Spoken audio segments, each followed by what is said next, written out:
కలుషిత నీటి ఫిర్యాదులపై action plan రూపొందించింది జలమండలి. వాటర్ పొల్యూషన్ ఫ్రీ సిటీగా హైదరాబాద్ ను తీర్చిదిద్దే దిశగా చర్యలు చేపడుతోంది. దీనిపై ఖైరతాబాద్ జలమండలి ప్రధాన కార్యాలయంలో సమీక్ష నిర్వహించారు ఎండీ అశోక్ రెడ్డి. కలుషిత నీటి ఫిర్యాదులు ఎక్కువగా వచ్చే ప్రాంతాలు గుర్తించి సమస్యల కారణాలపైన అధ్యయనం చేయాలని అధికారులకు సూచించారు.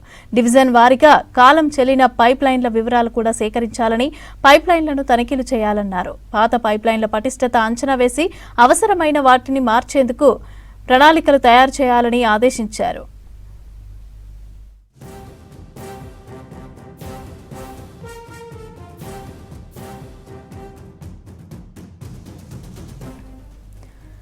రెండు నెలల్లో పైప్ లైన్ పునర్నిర్మాణ పనులు పూర్తి చేయాలని అధికారులను ఆదేశించారు అశోక్ రెడ్డి. పాత పైప్ లైన్ల స్థానంలో కొత్త పైప్ లైన్ల నిర్మాణానికి ఏర్పాట్లు చేయాలన్నారు.